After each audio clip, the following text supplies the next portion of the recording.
अब कुरान सुने तो दिल जिंदा हो जाए। आया है हदीस पाक में कि इन्नल कुलूब तस्दा, बेशक दिलों को भी जंग लग जाता है। जैसे लोहे में पानी पहुंचता है तो लोहा जंग आलूद हो जाता है, उसी तरह दिल भी जंग आलूद हो जाता है। गुटखा खाने से आंख की बीनाई कमजोर होती है, गुटखा खाने से जबान की सफाई खत्म होती है, आदमी हकलाने और गोंगापन के करीब पहुंच जाता है। बहुत सारे बच्चे की जबान बंद हो गई जो रोजाना 100 पुड़िया खाते थे, और गुटखा खाने से किडनी फेल होती है। बहुत सारे बच्चे इस मरीज में मुब्तला हो गए और मर गए।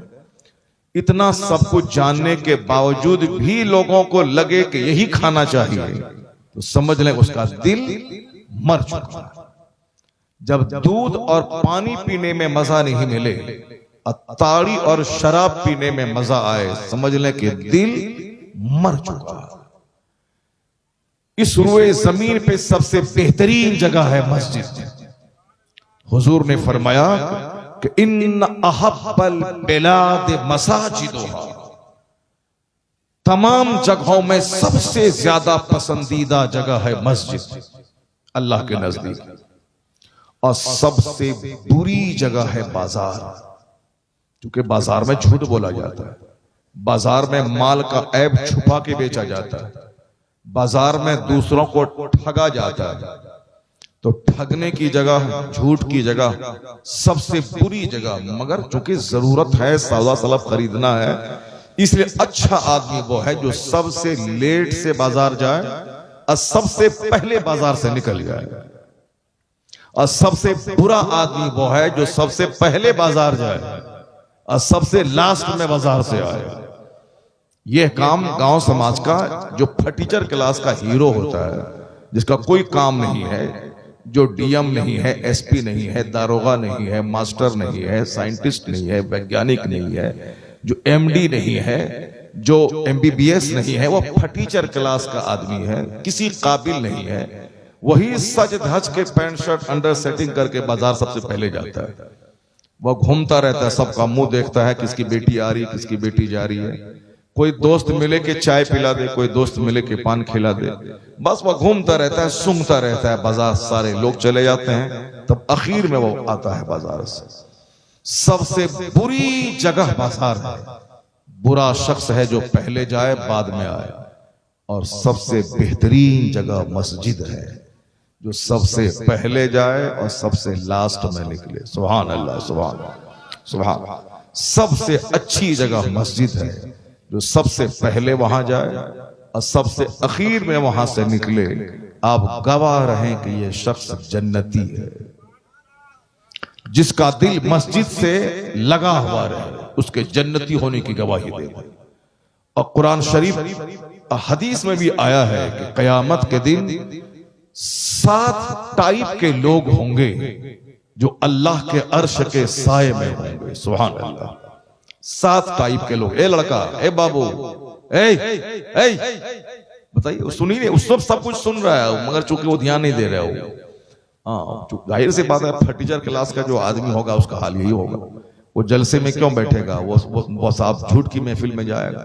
जलसे में बैठने वाला ये बंदा हमारा सामने है, एक एक जुमले को बिल्कुल मुसर्रत भरे लहजे में सुन रहा है। सुभान अल्लाह। ये हमारे बूढ़े लोग हैं, 80 साल 70 साल के। ये इंडिया का जलसा आजकल छोकरों से भर जाता है। अक्सर जलसे में सिर्फ छोकरे नजर आते हैं आजकल, क्योंकि उनको कव्वाली सुनना है। नात के बहाने कव्वाली सुनिए उसको। आजकल की नात और कव्वाली में क्या फर्क है?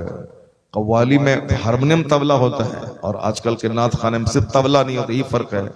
बाकी जो अंदाज है, वो अंदाज तो कव्वाली वाला ही रहता है। अच्छे अंदाज में नात तो पहले लोग पढ़ते थे, अजमल पढ़ते थे, बेकल पढ़ते थे, साहब मुनासिर हुसैन बदायूनी पढ़ते थे। पढ़ो तो सुनो तो आंख से आंसू के कतरे निकल जाते। और आजकल वो गाने का जो मजा है, वही मजा छोकरा सब नात में ढूंढने के लिए आ जाता है जलसे में। और जब वो नात खत्म होती है, तकरीर शुरू हुई, सब भाग जाता है। इसीलिए हम कहते हैं कि ये जलसे में नहीं आया, वो सिर्फ अंदर में जो गाना सुनने की ख्वाहिश है, उसी की तकमील के लिए वो लोग आया है। अक्सर जलसे में, आज के जलसे में देख रहा हूं सामने हमारे बूढ़े बैठे हुए हैं, उधर भी हमारे सामने बूढ़े बैठे हुए हैं, दाढ़ी है, सर पे टोपी है, उधर भी है। ये बहुत कम देखने को मिलता है। बूढ़ों की इज्जत करें, बूढ़े की वजह से आसमान से बारिश होती है, बूढ़ों की वजह से अल्लाह रोजी देता है। बेटा ये ना बोले कि मैं इस बुढ़ा को पाल रहा हूं, बदतमीज, तुम उस बुढ़े की वजह से पाले जाते हो। हदीस में आया है कि आसमान से अल्लाह पानी नहीं बरसाएगा अगर ये बेजबान जानवर जैसे बकरी, बिल्ली, गाय, भैंस, ये बेजबान जानवर जो बोल नहीं सकता, इनकी रोजी का ख्याल ना हो तो अल्लाह तबारक व तआला आसमान से पानी बरसाना बंद कर दे। यानी इन्हीं जानवरों के लिए पानी गिरता है ताकि जमीन से घास निकले और उसी के सदके में गेहूं भी पैदा हो जाता है और इंसान खा के जिंदा रहता है। तो इसका मतलब ये निकला कि हम जानवरों के सदके में पाले जा रहे हैं, माँ बाप के सदके में हम पाले जा रहे हैं। वरना जो एक छोकरा शादी नहीं किया है, एक एक टाका के लिए भीख मांगता है, और जब वही शादी के बाद 5 बच्चे का बाप होता है तो 10-10 हजार रुपये मस्जिद में खैरात करता है। पहले एक था तो रुपया माँ से भीख मांगता था, लेकिन अब जब शादी हो गई, बीवी हो गई, 4 बच्चे हो गए, तो अब ये बाप को भी 1000 रुपये दे रहा है, माँ को भी 2000 दे रहा है, बहन के पास जाता है वहां भी 2000 रुपये की मिठाई लेके जा रहा है, ससुरा सास के हाथ में भी रुपया दे रहा है, ससुर गरीब कमजोर है उसको 500 रुपये दे रहा। अकेली जान पहले भारी थी, अब शादी हो गई तो रोजी बढ़ गई उसकी। इसलिए अगर कोई ये कहता हो कि अब कम हम दो हमारे दो, हम दो हमारे एक, कम रहेंगे तो सुखी रहेंगे, नहीं, बल्कि बरकत अल्लाह जिसको दे दे वही सुखी रहता है। सबसे बड़ी चीज बरकत की है। ये हमारे उलमा कराम लोग हैं, अब इनका चेहरा देख लें, यह लोग ऐसी सदरी पहन लेते हैं कि एक अरबपति नहीं पहन पाता, यह लोग ऐसी पगड़ी पहनते हैं कि खरबपति नहीं पहन पाता। हमारे देखें अलाउद्दीन साहब के पास सदरी जैसी है, आपने कभी देखा किसी डीएम के बदन वैसी सदरी हो? नहीं मिलेगी। और जिस दिन जुमा के दिन हमारे ये हाफिज कुरान लोग मेंबर पे खड़े होकर हाथ में लाठी लेके तकरीर करते हैं तो ऐसा लगता है कि एक बादशाह है जो रियाया को ललकार रहा है। अगर विश्वास नहीं हो तो आपका बेटा अमेरिका में पढ़ाता है, बैरिस्टर बन के आया है, अब सारे लोग बने बैरिस्टर बन के आया है, अमेरिका से पढ़ गया, इसको मेंबर पे चढ़ा दो, यही नमाज पढ़ाएगा सबको? नहीं होगा ऐसा। चाहे बैरिस्टर, चाहे लॉयर, चाहे साइंटिस्ट, चाहे वैज्ञानिक, चाहे प्रोफेसर, चाहे टीचर, कुछ भी हो जाए, मेंबर पे वही चढ़ेगा जो बच्चा आलिम और हाफिज बना है। सुभान अल्लाह, सुभान अल्लाह। अब चाहे वो मजदूर का बच्चा क्यों ना हो, अगर आलिम दीन है तो वही सरदार बन के स्टेज पे चढ़ा होगा। अब उनका चेहरा देखें कितना खूबसूरत लगता है। आमदनी कितनी है? 10,000 रुपये महीना। खर्चा उसका कितना है? बंबई में जुमा के दिन जुमा पढ़ने के बाद इमाम साहब को 10-20 हजार रुपये हो जाते हैं। चूंकि नमाज खत्म होने के बाद जब मुसाफा करते हैं लोग तो कोई 100 रुपया दे दिया, कोई 500 रुपये दे दिया। हुजूर ये मेरी तरफ से नजराना है, तनख्वाह नहीं, नजराना 500, 50, 100 जो जैसा है। तो उस जुमा के दिन उनको 5,000 रुपये हो जाते हैं। मगर हमारे बिहार और झारखंड में वो नजराना क्या देगा इमाम साहब को? फजर की नमाज पढ़ने के बाद उसी के कमरे में घुस जाता है, इमाम साहब की चाय पी लेता है, इमाम साहब की चाय पी लेता है। तो हम लोगों का ये हाल है, इमाम साहब को देंगे क्या, उसी को नोच के खा लेते हैं। इमाम साहब का रुपया पहुंचा लिया, उसका 200, 400, 500 रुपया अब देता भी नहीं है बंदा।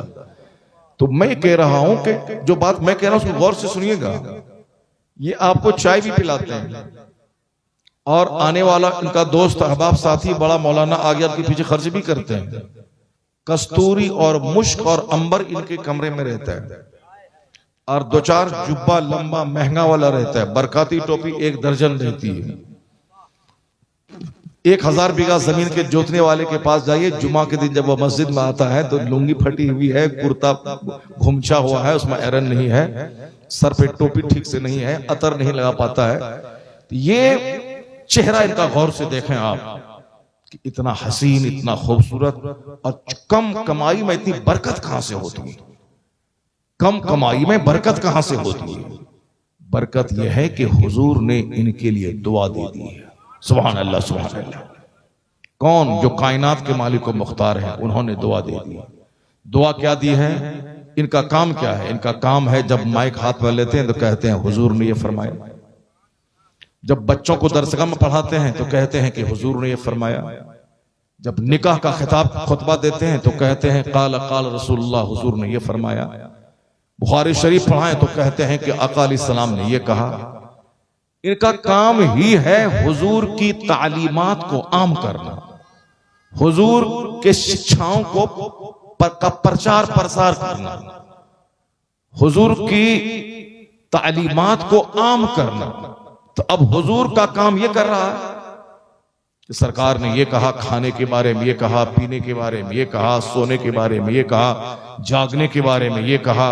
हम बीवी हैं तो हुजूर ने हमारी जिम्मेदारी ये बता दी, शौहर हैं तो शौहर की जिम्मेदारी ये बता दी, मुर्दे को कैसे नहलाना है, कैसे दफनाना है, कैसे गुस्ल देना है, कैसे लेके चलना है, कैसे कब्र में डालना है, कैसे मिट्टी डालना है, बच्चा पैदा हो तो कैसे सबसे पहले कान में अजान डालना है, अजान देना है, तकबीर कहनी है, सबसे पहले बुजुर्गों के मुंह का लुआब तहनीक के तौर पर अपने बच्चे के मुंह में डालना है।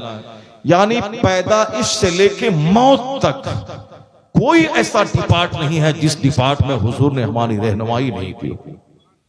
हर डिपार्ट में हुजूर ने मेरा मार्गदर्शन किया, और इस मार्गदर्शन को ये मौलाना बताते हैं।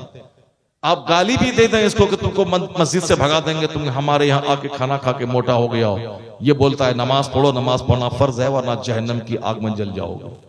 आप उनकी रोजी रोटी पे लात मारते हैं और वह आपको जन्नत का रास्ता दिखा रहा है। इससे सुपीरियर तबका कोई नहीं मिलेगा जो हमेशा मुस्तफा की बात करता है। तो हुजूर ने भी इनको दुआ दे दी, जाओ नद्दरल्लाहु अमरन मन समिअ मिन्ना हदीसन फबल्लगहु कमा समिअ। मुस्तफा कहते हैं अल्लाह मेक हिम ग्रीन, अल्लाह उसे हरा भरा रखे जो मेरी हदीस सुनता है, दूसरों को सुनाता है।